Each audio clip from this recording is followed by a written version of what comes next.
Okay, I figure I'll highlight this article I read in the New York Times, and the advent of George Floyd.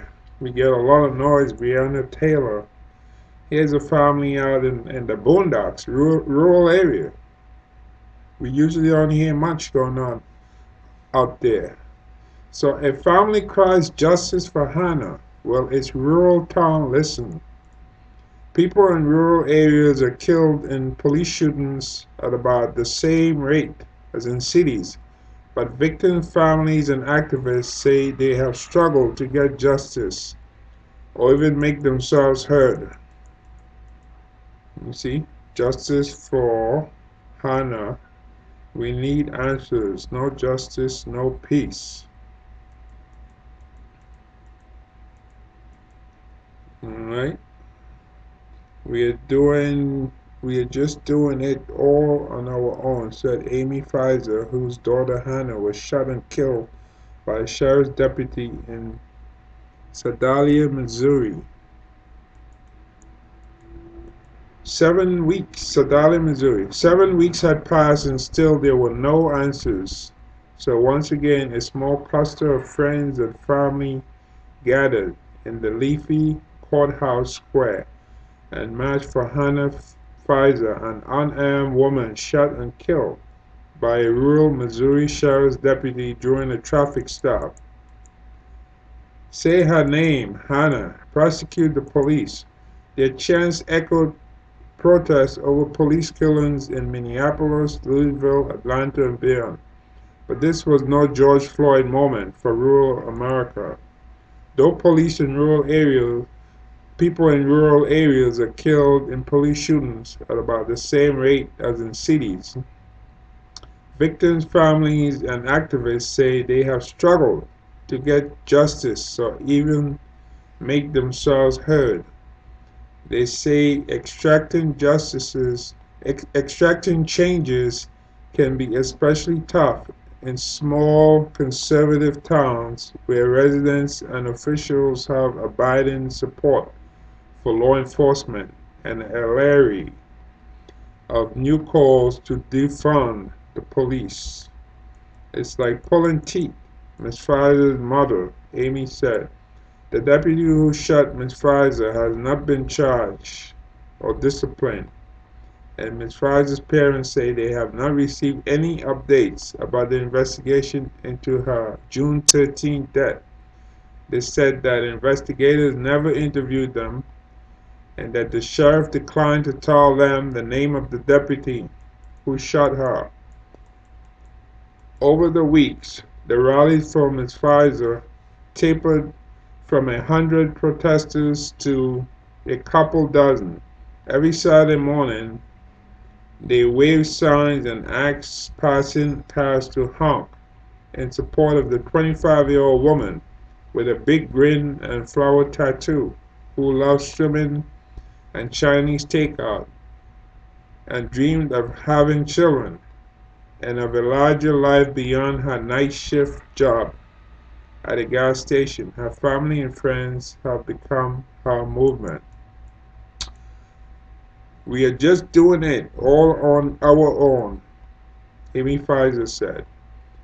There are hundreds of stories of law enforcement killings in small towns and rural areas, but scant research into how and why they happen.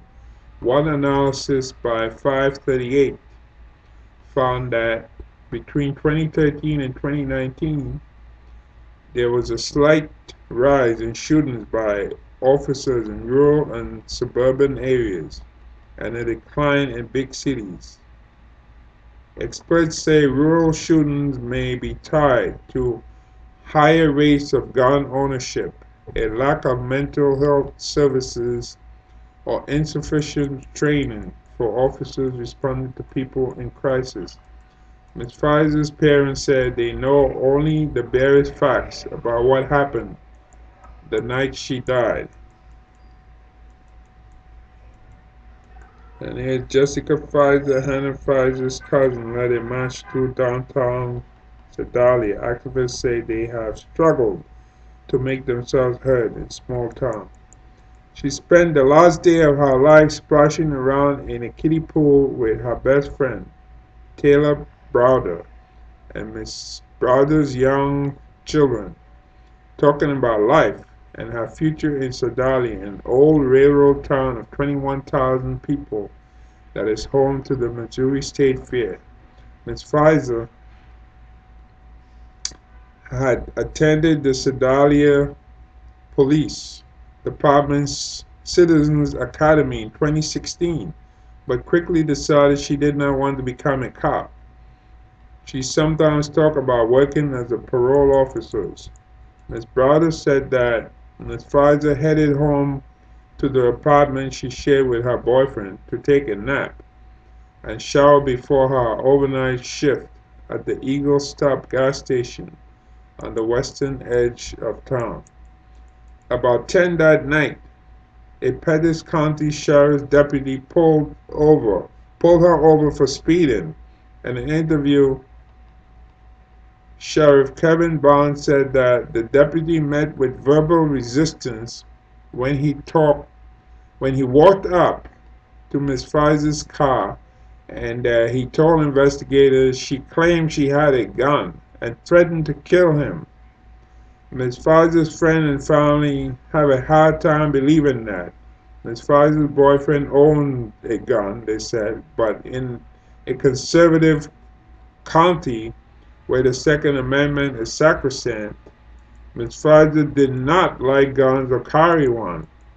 Investigators later found 5 shell casings by the driver's side door of her Hyundai, but no gun in her car. David Hemingway, director of the Harvard Inquiry Control Research Center, said the prevalence of guns may explain why cities and rural areas have nearly equal rates of law enforcement killings, even though murders and violent crime rates tend to be higher in cities.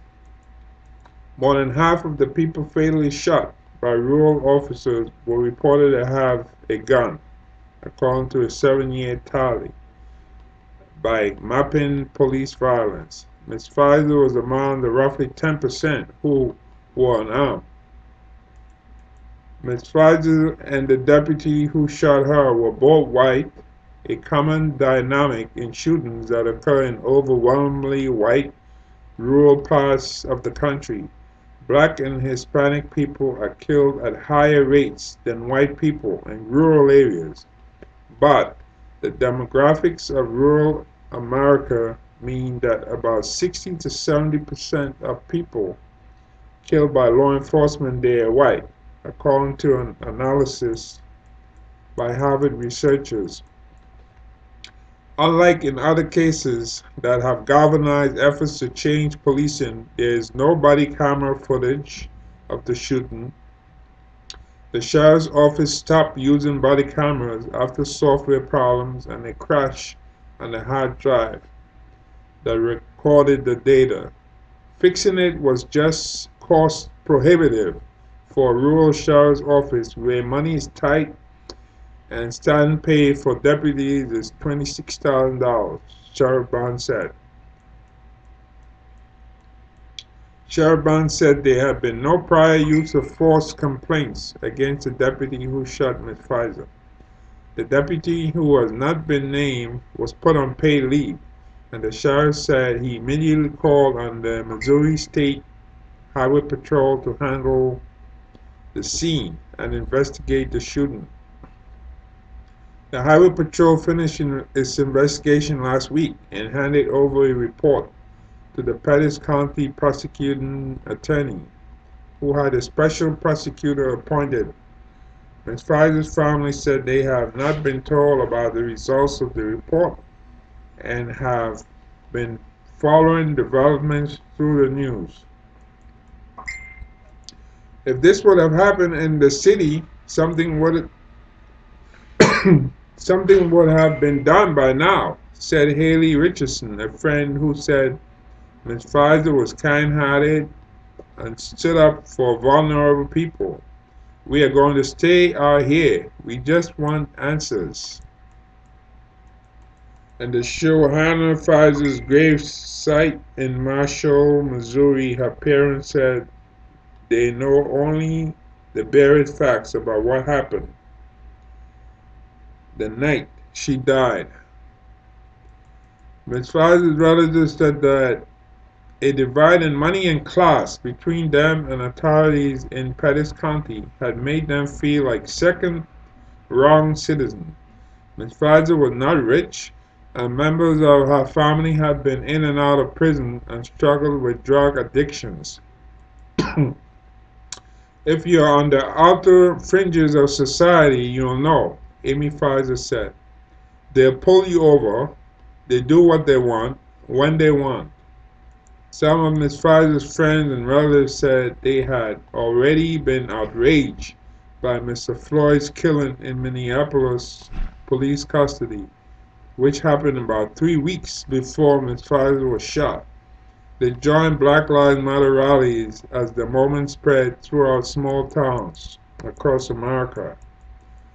But they also emphasized that they did not want to abolish the police. They supported law enforcement, just not this deputy or this sheriff.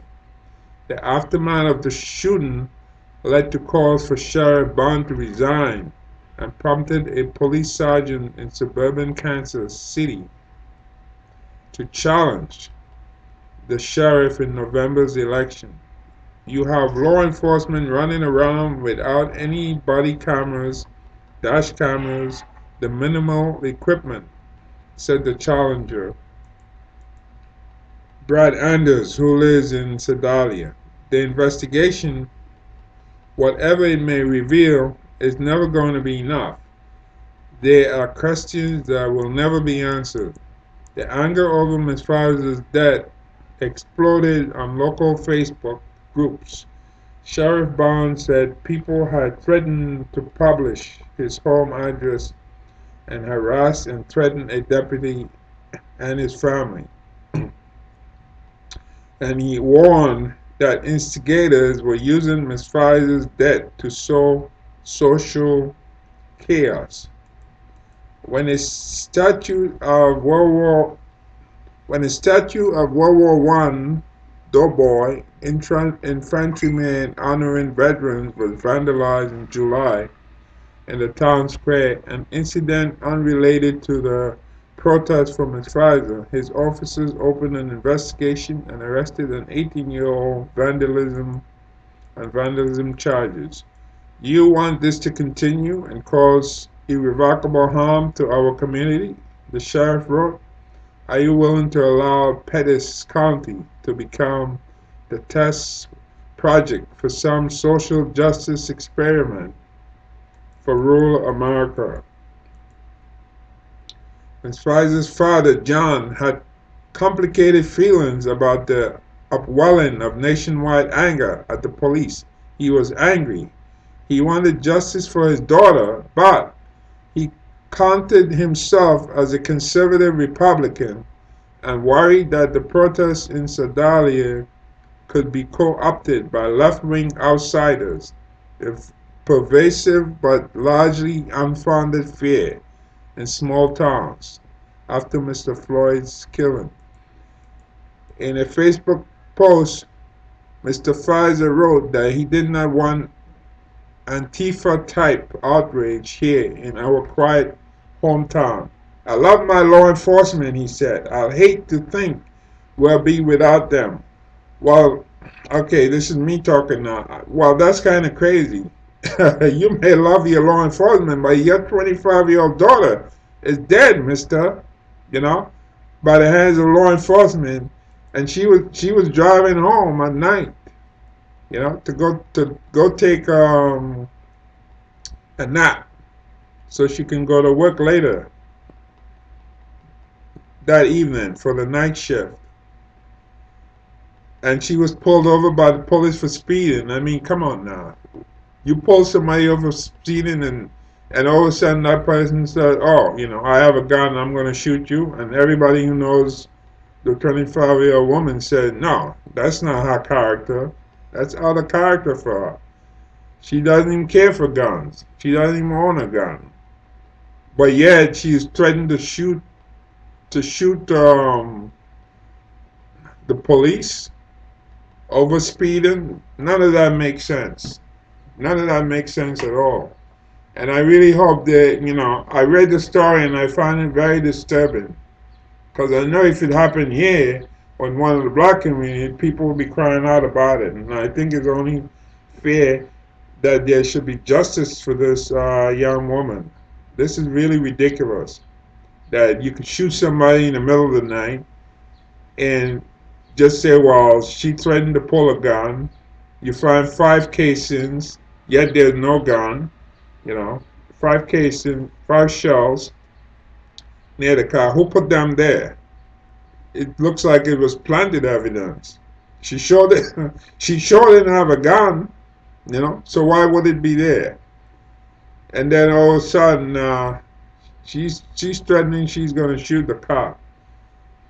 How do we know that something untoward wasn't happening? That he was trying to do something to her? Who knows? Maybe rape her.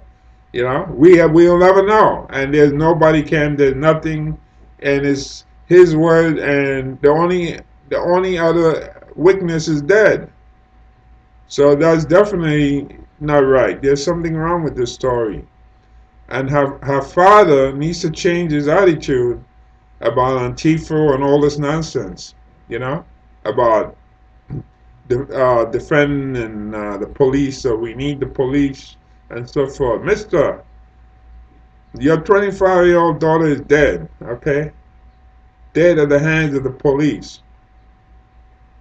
I don't care. The police have a job to do, but that doesn't mean they have to murder somebody at a traffic stop. No, that shouldn't be. Not in America.